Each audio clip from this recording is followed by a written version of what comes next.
வணக்கம் வணக்கம் வணக்கம் நண்பர்களே. செந்தில் பாலாஜி அதாவது ஏற்கனவே பார்த்திங்கன்னா கிட்டத்தட்ட பல முறை செந்தில் பாலாஜி வீடுகள்லையும் அவருக்கு நெருக்கமான இடங்களில் ரெய்டு நடத்திட்டாங்க.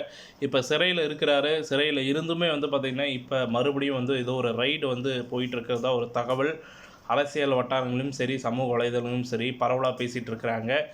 ஏன் இந்த ரைடு, எதற்காக திரும்பணும் ரைடு அப்படின்ற ஒரு கேள்விகள் தான் மக்கள் மத்தியிலே எழுந்துட்டுருக்கு. ஸோ அதை பற்றின ஒரு தெளிவான விளக்கத்தை இந்த வீடியோவில் நாம் பார்க்கலாம். அதற்கு முன்னாடி நம்ம சேனலை மட்டும் சப்ஸ்கிரைப் பண்ணி பெல் ஐக்கானை கிளிக் பண்ணி வச்சுக்கோங்க. வாங்க வீடியோக்குள்ளே போகலாம். அமைச்சர் செந்தில் பாலாஜி பார்த்திங்கன்னா ஏற்கனவே சிறையில் இருக்கிறாரு. அந்த நிலையில் அவருக்கு பார்த்திங்கன்னா ஒரு சொந்தமான ஒரு 8 இடங்களில் அமலாக்கத்துறை அதிரடியாக மீண்டும் ரெய்டு நடத்திட்டு இருக்கிறாங்க.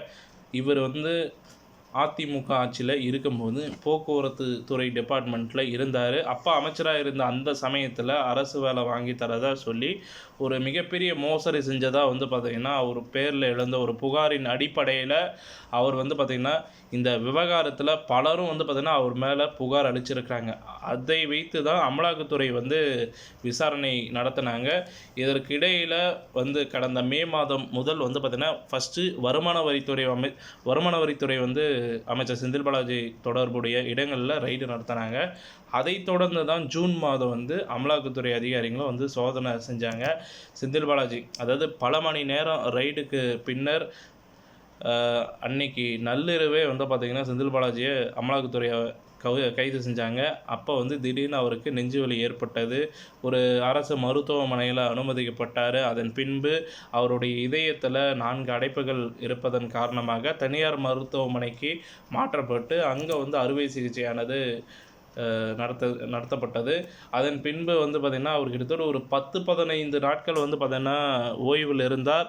அதன் பின்பு தான் அமலாக்கத்துறை அவங்க அதாவது ரைடின் அடிப்படையில் அவர் மீது விசாரணை நடத்தப்பட்டு அவர் புழல் சிறையில் தற்பொழுது இருக்கிறாரு. மீண்டும் பார்த்திங்கன்னா இந்த புழல் சிறையில் இருந்தும் அவரை சென்னை அமலாக்கத்துறை அலுவலகத்திற்கு அழைத்து வந்த விசாரணை நடத்தினாங்க. விசாரணை முடிந்த நிலையில் அவர் மீண்டும் புழல் சிறைக்கு அடைக்கப்பட்டார். ஒரு பக்கம் அவர் ஜாமீன் வேண்டும் அப்படின்னு சொல்லி அவருடைய மனைவி தரப்புலையும் அவருடைய வக்கீலும் பார்த்திங்கன்னா ஜாமீன் மனு கோரி தாக்கல் செஞ்சிட்ருக்காங்க. இதற்கு இடையில் இப்போ செந்தில் பாலாஜிக்கு தொடர்புடைய இடங்களில் அமலாக்கத்துறை மீண்டும் சோதனை நடத்த ஆரம்பிச்சிருக்காங்க. ஸோ சென்னை அண்ணாநகர், நுங்கம்பாக்கம் உள்ளிட்ட பகுதிகளில் காலையிலே அமலாக்கத்துறையினர் அதிரடியாக சோதனை நடத்தி வந்துட்டுருக்காங்க. பல்வேறு இடங்களில் சுமார் ஒரு 10 இடங்களில் அமலாக்கத்துறை அதிகாரிகள் சோதனை நடத்தி வந்துட்டுருக்காங்க. இதற்கிடையில் சென்னை நுங்கம்பாக்கத்தில் ஃபோட்டோவெலாம் காட்டி அமலாக்கத்துறை பார்த்திங்கன்னா விசாரணை நடத்திட்டுருக்காங்க. அது யாரோட ஃபோட்டோ என்னதுன்ற ஒரு தகவல் இன்னும் முழுமையான ஒரு தகவலாக வெளியாகவில்லை. இருந்தும் பார்த்திங்கன்னா நூர் வீரசாமி தெருவில் புகைப்படத்தை காட்டி வீடு வீடாக சென்று அமலாக்கத்துறை அதிகாரிகள் விசாரணை நடத்திட்டு இருக்கிறதா ஒரு தகவல் கிடைக்கப்பட்டிருக்கு. அங்குள்ள ஒரு ஜூஸ் கடைகள், சிறிய உணவகங்கள் போன்ற அனைத்து கடைகளிலும் பார்த்திங்கன்னா மொபைலில் ஃபோட்டோவை காட்டி அமலாக்கத்துறை அதிகாரிகள் விசாரித்து வந்துட்டுருக்கிறதா ஒரு தகவல் கிடச்சிருக்கு.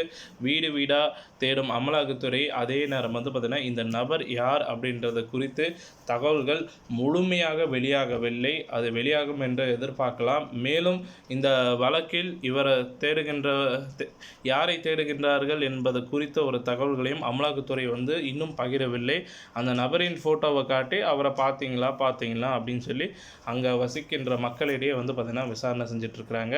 காலையிலேருந்தே இந்த சோதனை தொடங்கிய நிலையில் சுமார் 4 மணி நேரமாக ரைடு தொடர்ந்து வந்துட்டுருக்கு. ஒரு பக்கம் மணல் குவாரிகள் தொடர்புடைய இடங்களில் ரைடு நடந்து வந்துட்டுருக்கு. மறுபுறம் இங்கே வீடு வீடாக சென்று அமலாக்கத்துறையும் சோதனையில் ஈடுபட்டிருக்கிறாங்க. இந்த இரண்டுக்கும் இடையே தொடர்பு இருக்கலாம் என்று சொல்லப்படுது. இத்துடன் இந்த செய்தி தகவல் முடிவடைகிறது. இந்த செய்தி தகவல் பிடிச்சிருந்தால் லைக் பண்ணுங்கள், ஷேர் பண்ணுங்கள். மறக்காமல் நம்ம சேனலை சப்ஸ்கிரைப் பண்ணி பெல் ஐக்கானை கிளிக் பண்ணி வச்சுக்கோங்க. நன்றி, வணக்கம்.